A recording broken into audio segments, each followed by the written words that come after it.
Okay, so this week's Parsha is Parshas Vayishlach, and I want to go to the beginning of the Parsha and talk about Rashi, which is near and dear to my heart, and our yeshivas, the Yeshiva Seli Melech, and the yeshiva is supported by the 613 Foundation, which I started. I started the 613 Foundation. 613 is a number which is very special and is very special. 613 relates to the number of commandments there are in the Torah. There are 613 commandments. These number of commandments is called Taryag. Taryag. This is based upon the fact that the numerical value of the letters Taryag comes out to the gematria. It's called the gematria is 613. So the Rashi in this week's parsha, right at the very beginning, refers to Taryag. Let me read the Rashi. We'll go over the Rashi slowly, go over the significance of 613, and we'll see what we could come up with. And we have a beautiful explanation to connect 613 to Reb Eli Melech based upon this week's parsha. So it says, Vayishlach Yaakov Malachim Fanav. Yaakov sent angels before him to Esav his brother, to the land of Seir, to the fields of Edom. Vayitzavo Samay Mor, he commanded the angels, saying, Ko Tomrun Ladoni Esav, thus you should say to Ladoni Esav, to my master Esav. He says, thus you shall say. Hold on one second. It's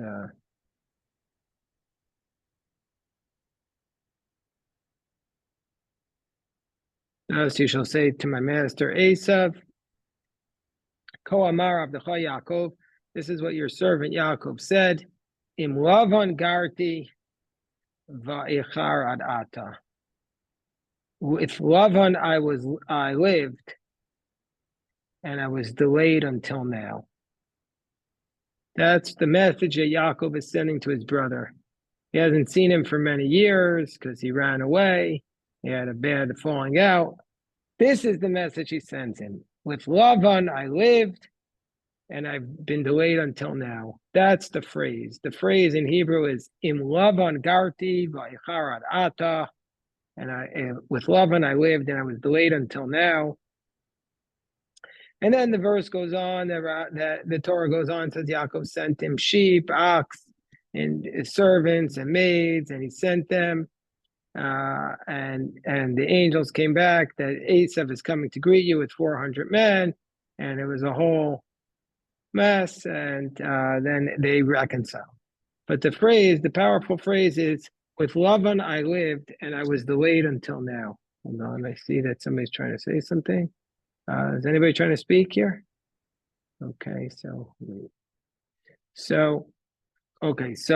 the question is, what does Rashi say? What is this phrase? What do you mean, with Lavan I lived, and I was delayed until now? Rashi does not take that phrase as just an innocuous statement. Rashi takes this phrase to mean, what does it mean, I lived with Lavan? Garti. Well, the word ger in the Torah is a common word, and it means like a foreigner, a stranger. In modern Hebrew, we call it like a convert, but in biblical Hebrew, it primarily means like a foreigner. I wasn't a full citizen. I was an alien. So that's what Rashi says. It means with Lavan I lived as like a ger, as like a foreigner. Lo nasiti sar v'chashuv. I did not become a minister and a distinguished person. Ella ger. I was just a foreigner. Enoch kedai l'snooti. Means say I was like a refugee there. I was just a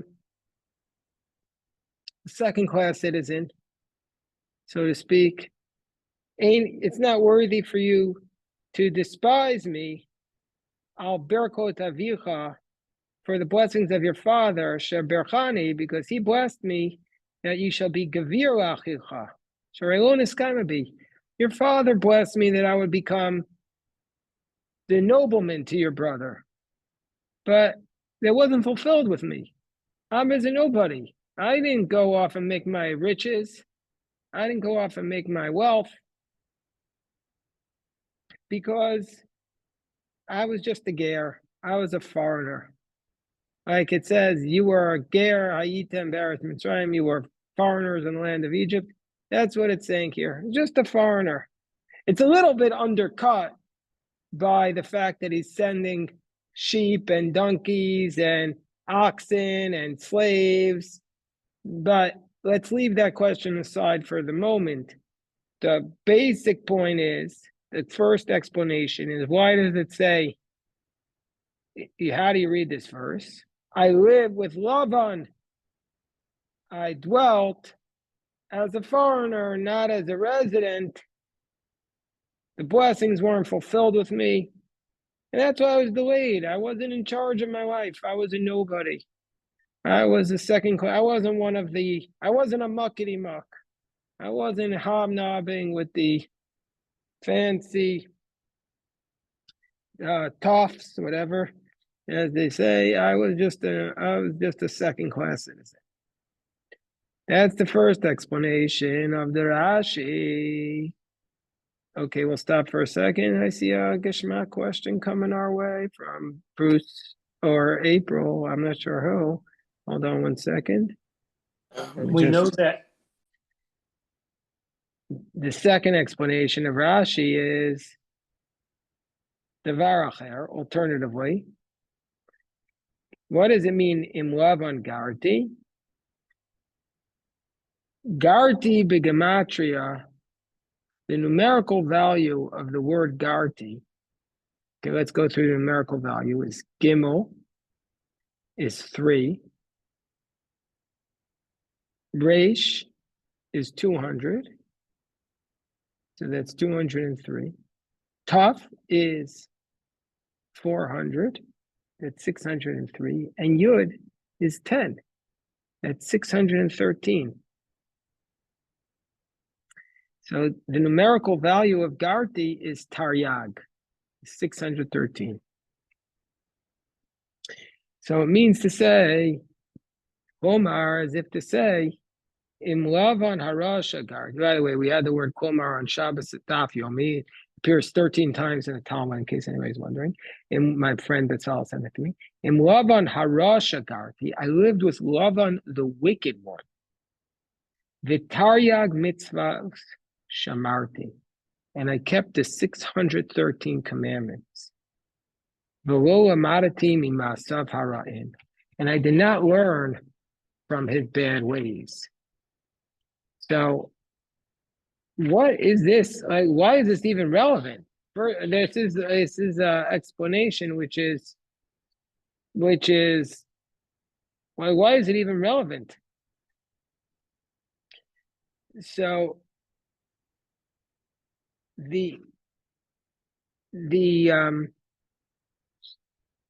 normally when Rashi cites a commentary, he's quoting from an ancient, either from the Talmud or from an ancient midrash. Here, the source is less complete. I mean, part of it is based upon the Bereshis Rabbasi. Part of it is from a commentary slightly earlier than Rashi called Rabbi Moshe Hadarshan. But Rashi is saying that Yaakov says to Lavan, what does it mean in Lavan Garti? I kept the 613 commandments. So, one, why would we think Lavan would care? I mean, why would we think Esav would care? Why does Esav care if Yaakov kept the 613 commandments? And how's that supposed to appease him? And two, what does it have to do with him being delayed until now? So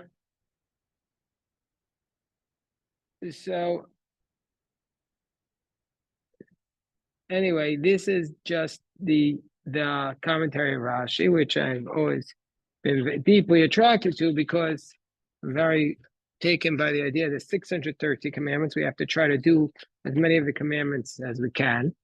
So how do we explain this? So there's a lot of beautiful explanations trying to understand these two parts of the verse. In Lavan Garti, Va'icharadata. I lived with Lavan and I was delayed until now. So first we say that we'll start with a commentary of Rabbi Elimelech. Rabbi Elimelech has a deep explanation of this. Rabbi Elimelech, our yeshiva's name for Rabbi Elimelech of Lezhensk, the 18th century. Rabbi Elimelech commentary is very beautiful on this. First, we have to start, even before we get to Rabbi Elimelech, Rabbi Elimelech was a student of the Maggid of Mezrich, and Maggid of Mezrich was a student of the Baal Shem Tov. So the Baal Shem Tov's grandson was the Degel Machanei Ephraim. I had the good fortune to be at his kever, to be at his grave in Mezrich. And the Degel Machanei Ephraim says, what does it mean? I lived with Lavan the wicked one, and I kept the 613 commandments. And Rashi says, and I did not learn from his evil actions. Why is that relevant to say? I did not learn from his evil actions. What's the point of saying I did not learn from his evil actions? So the Degel Machanei Ephraim says, Rashi's telling us, Yaakov's saying, I didn't learn from his evil actions, but I did learn from his good actions. That means to say, I learned from Lavan, I even learned from Lavan how to serve God. Even though Lavan was wicked, I nevertheless was able to learn from him how to serve God. How so? Because our rabbis say, in Pirkei Avos, who is the wise one? One who can learn from every person. One who can learn from everyone. So he's saying, says the Degel Machanei Ephraim, I didn't learn. I lived with Lavan. I kept the 613 commandments, and I didn't learn from his wicked ways. But I did learn. I did learn from him. I just didn't learn from his wicked ways. What did I learn? Pirkei Avos says, who is wise? One who can learn from everyone. So even from the Yetzer Hara, from the evil inclination, a person can learn how to serve God. Even from the evil inclination. Means say from every aspect of our personality, we can figure out a way to serve God. If we have a personality, let's say we're a hothead, we can. So that's obviously it's almost always bad to lose our temper, but sometimes we need the passion. Once in a while, it's a called for. And so therefore you have to serve God with every aspect, with your two yetzers, with the inclination for good, the inclination for sin. And that's how you turn the inclination for sin into an inclination for good. So that's what he's saying. I found something even from Lavan. I found ways to serve Hashem. I learned from him that there are certain aspects of our personality that you need to incorporate into our life. Like, certain things that I can learn from everyone. You can learn from a certain personality from everyone. And so that's what the Degel Machanei Ephraim is saying. Yaakov is saying, I lived with Lavan, I kept the 613 commandments, but I didn't learn from his bad ways, but I still learned from his good ways. But again, the question we are wondering with is, why does Esav care? And why was I delayed until now? Why does Esav care, and why was I delayed until now? These are questions they're not necessarily answered yet. So just to recap, we said the explanation of the Degel Machanei Ephraim. He says, what does it mean I kept the 613 commandments? I did not learn from his bad ways, but I did learn from his good ways. And that helped me keep the commandments. And the Noam Elimelech adds to this, comes along the Noam Elimelech, and he says as follows. Well, no, it's Rebbe Melech of Lashon. It's Yeshiva's name for him. And he said, with Lavan I lived, and I was delayed until now. Lavan, Yaakov's father-in-law, has the letters Lamed Bet Nun. That's his name. Also, what does Lavan mean in Hebrew? Lavan means white. Means white.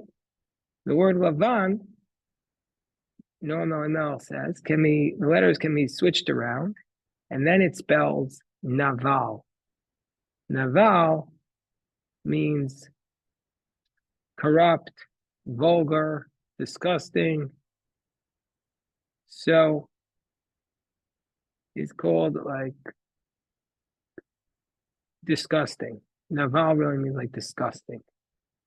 So that's what Rebbe Mel says. The Yetzer Hara, the inclination to do wicked, is called Naval. There's Lavan, and then there's Naval. The Yetzer Hara is called the Naval. So after a person merits to serve Hashem with both of his hearts, then the Naval, the Yetzer Hara, is turned from Naval into Lavan. That's what Noel says, that we switch it from Naval, which is disgusting, into Lavan, which is white. And comes along Noel and says, when will a person merit to do this? How is a person able to sublimate their temptation, their desire to do sins?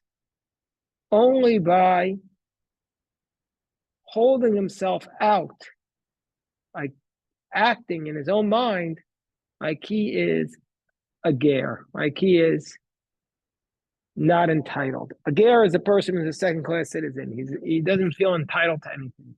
The first-class citizens, the nobility, the blue bloods, they feel entitled to everything. Listen, I came over on the Mayflower. I'm entitled. My parents worked, so I could have all this. So they feel entitled. So when is a person able to turn their Yetzer Hara, their inclination to do sin, into an inclination, into a force for good? Only when they live their life without entitlement, with humility, like a ger, like a foreigner. And that's what it means, says Rebbe Melech. In Lavan Garti, I lived with Lavan, meaning to say, because I was Garti, because when I was living with Lavan, I was not living in an entitled manner. I was living in a humble manner. I conducted myself as though I was a ger, as though I was this foreigner. Therefore, I merited to keep all of the commandments. I even kept those commandments, which you can only keep by turning the Lavan part of ourselves, the disgusting part of ourselves, the sinful part of ourselves, into Lavan, into the Naval part, into the Lavan. And that way I was able to do that is by living like a ger, living without this entitlement. And that's why, but says Lavan, it took me a long time to come back to you because I was delayed until now. Says Rebbe Melech, this type of recognition of how to live one's life, this spiritual growth, Yaakov was saying to his brother Esav, why did it take me so long to come back to you? I wasn't ready. I wasn't ready to come back to you until now. But now it took a long time. This approach to life takes years to develop. I was delayed until now. It took me such a long time to develop it. And it does, says Rabbi Melech, it doesn't come quickly. It takes a lifetime. It takes a lifetime of small spiritual steps in order to get to this point of recognizing our proper place in life. And that's why I was delayed until now. The idea is there's Naval, that you turn that into Lavan, That's why he's saying, Rabbi Melech is saying Lavan, which we had took to be wicked, really is symbolizing here to be white, to be pure. And there's a higher level. You know what happens? What's a higher level than Lavan? Rabbi Melech doesn't say this here, but I was saying that this morning. What do you put on the altar when you bring the altar? What do you place on top of the offering on the altar? On the grain offering, do you remember? You put something on top of it, on top of the bread. What do you bring? What's placed on top of the bread that's brought on the table? Salt. Salt.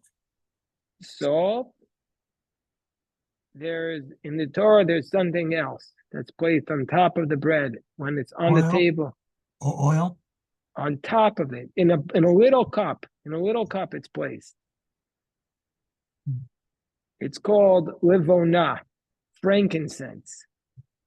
It's called the livona, and that's the lavan with the hay. Hay is like you're combining the name of God to lavan. It's even higher level.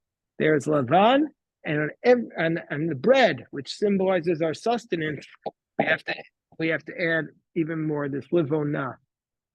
And so that's anyway, this is what Rebbe Melch's, I think, fascination with this Rashi is that it shows us how Yaakov wrestled with the temptation that he was living with Lavan and turned it into, it's the classic idea of turning your weakness into your strength, turning your Yetzer Hara into your Yetzer Tov, but that comes with humility, and that comes through a lifetime of small spiritual steps in order to get to your goal. Anyway, this is just the first approach to this verse, which I'll share a few others, but that's from Rebbe Melech, and I was blown away by it, as always, by the great teaching, the brilliance of Rebbe Melech. So,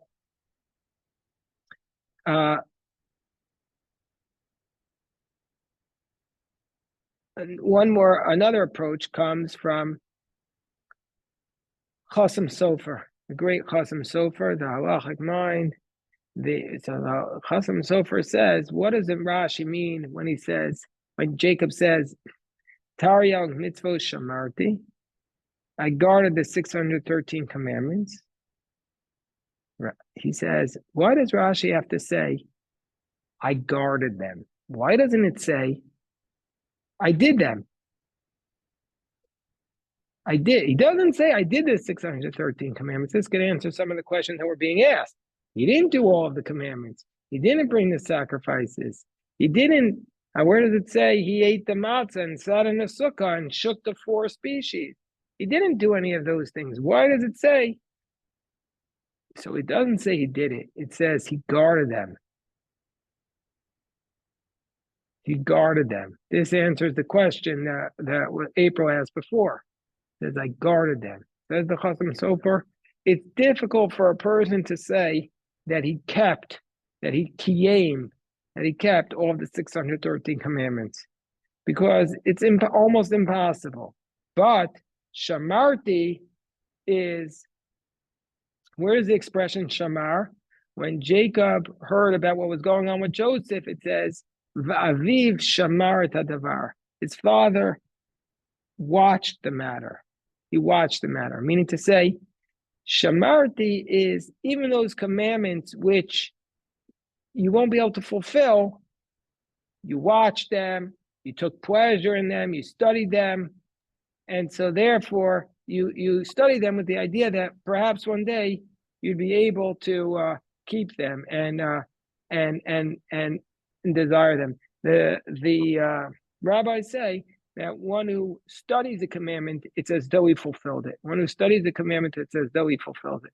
That's kind of like what's going on here. He's saying, Chasam Sofer is answering this question. He didn't keep all of them, but he understood all of them, and therefore was able to keep them. I see that there's guarding is more powerful. Kedushas Levi, Reb Levi Yitzchak of Berditchev, going one next generation of the Hasidic. He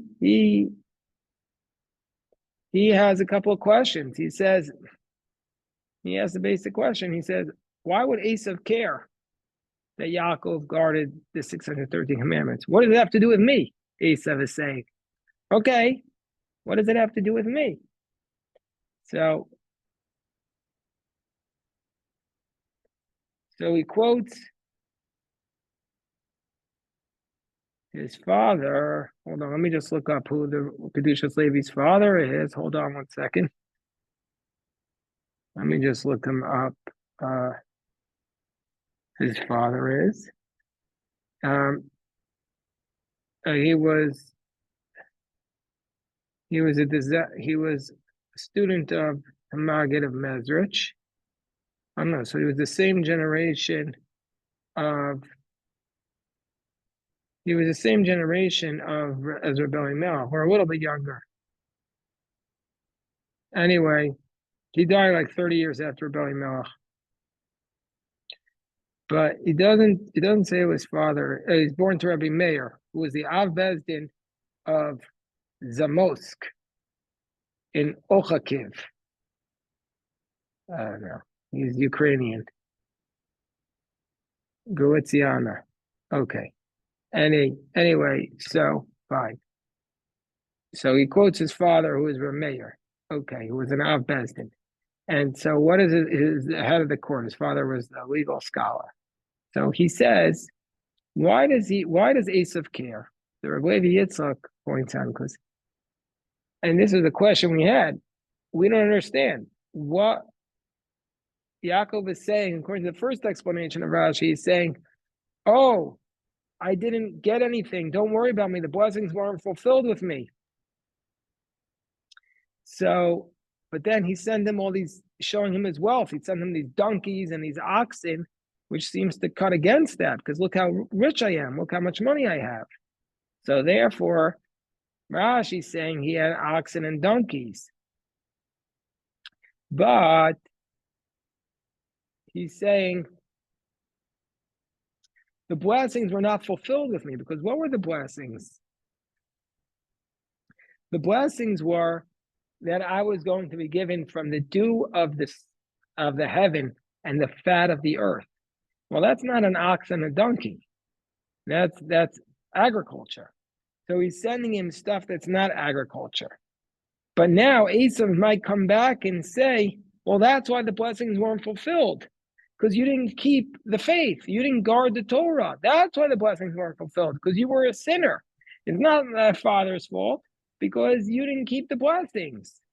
So about this, Yaakov says back, no, he says, I kept the faith. I kept the 613 commandments, and the blessings still weren't fulfilled with me. And so therefore, there's no reason for you to be upset with me. I didn't take anything for you. The blessings weren't fulfilled. So therefore, don't be upset with me. That's how Kedushas Levi connects the Rashi to the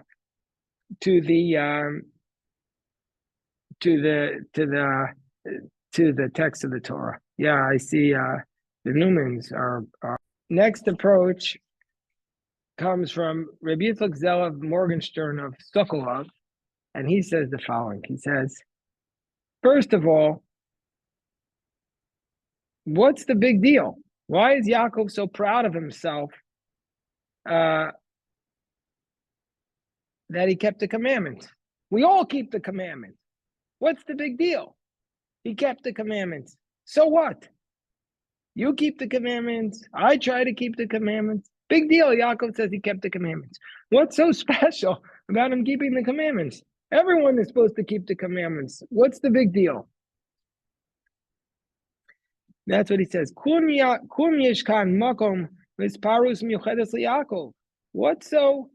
going on here that Yaakov feels so special? And especially he's one of the patriarchs, that he kept the Torah in the house of Lavan. So it means to say that the intent is, and this goes a little bit, he says, the point here is, Im Lavan Garti, with Lavan, that's the emphasis, together with the actions of Lavan, meaning to say, while I was involved with Lavan, while I was living with Lavan, I kept the whole Torah. Meaning to say, this is the point. This is the beautiful point that he makes. The Taryag mitzvos, hainu hechnasti et hakedusha bavodah haragila v'apshuta. I was able to bring the holiness into the regular service, the mundane work that I was doing every day. That's the point. The point is not that I kept the 613 commandments even though I was living in Babylonia. That's not the point. The point is, not even though I was living in Iraq, I kept them. No, the point is that I kept the commandments while living with Lavan, meaning to say, I brought them into my daily life. I made my daily life holy. That's the point. I made my work. I didn't just keep the commandments while living cloistered in a yeshiva or living secluded in a cave. That's not how I kept the commandments. I brought the 613 commandments into my business, to every aspect of my life. That's the point that he's making here. That's the gestalt of this teaching. That's what he says here. Hold on, let's see. We have another shot. Okay, so two more explanations about the 613. One first is from Rameir Shapiro of Lublin, that's the founder of the Daf Yomi. He came up with the idea of the Daf Yomi, so we love Rameir Shapiro. Also direct descendant of Rabbi Melech. Rameir Shapiro says, what does it mean? I kept the 613 commandments and I didn't learn from his wicked ways. And he asks, a little bit like Bruce's question, is he taunting Esav here? He said, he asked it like this. Is this the way of Jacob to glorify himself with the fulfillment of the commandments and to show how righteous he is? Kind of like exactly what Bruce was saying. I don't know why are you praising yourself, saying, look how great I am. So Rameir Shapiro explains as follows. The explanation is that Yaakov was upset. He was distressed. He was saying, okay, indeed, I kept the 613 commandments, but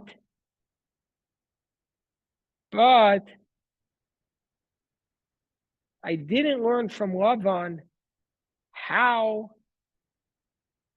Don't read this as a praise of himself, but read it as a defect. Because look at what he says. He says, I kept the 613 commandments, but I didn't learn from his wicked ways.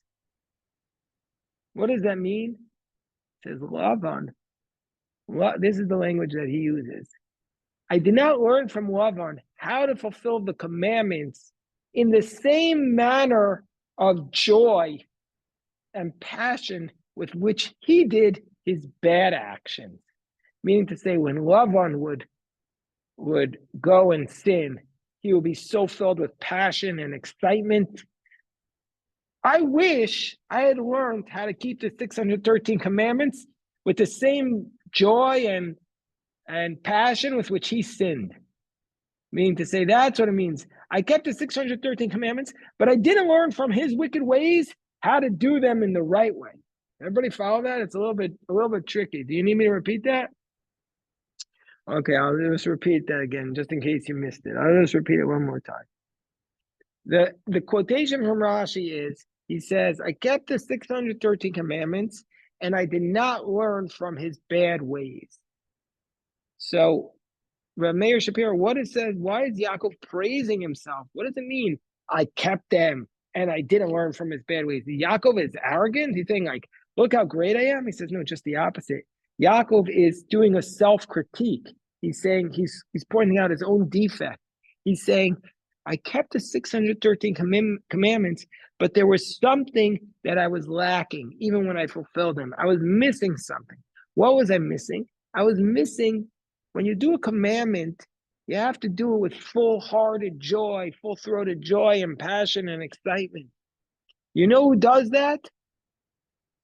In a terrible way, Lavan does that when he does his sins. He does his sins with passion and joy and excitement. And I should have learned from him. When he ate his pork, oh, he had the greatest joy in the world. I should have learned from him to have that joy when I ate my matzah, or when I ate my challah on Shabbos or my gefilte fish on Shabbos, enjoying the Shabbos, I should have learned to have enjoyed it as much as he was enjoying his pork.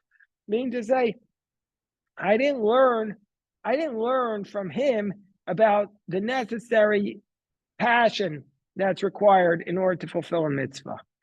And that's what, so meaning Sarah Meir Shapiro reads it as Yaakov not praising himself or taunting Esav, but it's actually criticizing himself. You follow that now? So, okay. So then this, wow. I want to just share this last one. Wow. Before I even share this, I have to tell you that, again, almost all of these works from a book of Hasidic collections. And I've come across this one is the first time I've ever seen something like this. They quote it as, they first write and attribute it to the Givat Menachem, but then there's a footnote and they say, some attribute this next teaching to the Rabbanit Kreindel, meaning to say to the woman, the Rebbitzin, whose name was Kreindel, the sister of Rabbi Yeshaya Berlin, Rabbi Isaiah Berlin. This is the first time in this thousands of pages that I've seen them attribute a writing to a woman. They first tried to take it away from her and give it to a man, but then there in the footnote they say, no, this was said by the Rabbanit Kreindel. Wow. Hold on to your seats for this one, boys and girls. So Rashi says, I lived with Lavan, meaning to say you shouldn't hate me about the blessings of father, that you'll be a prince to your brother, because it wasn't fulfilled with me, because I was just a stranger in the land.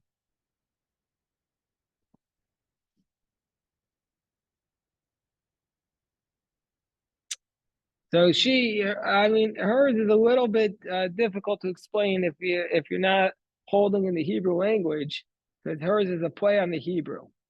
But I'll explain it anyway, because this survived history, so we should give her due.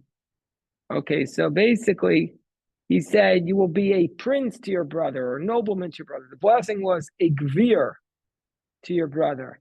And Rashi says, this was not fulfilled, lo nitkaima bi. The blessing that I will be a gvir was not fulfilled bi, in me.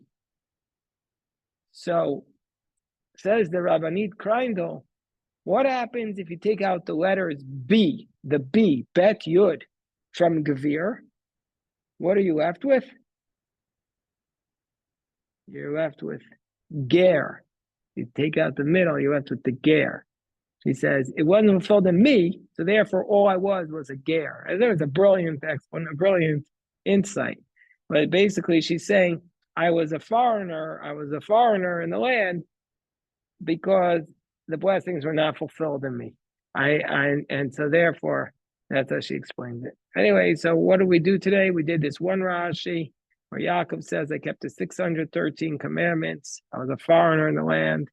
And obviously, there's so much more to do in this portion, but at least hopefully from now on, we'll never forget this beautiful Rashi and the 613 commandments. I'll take any questions now, of course.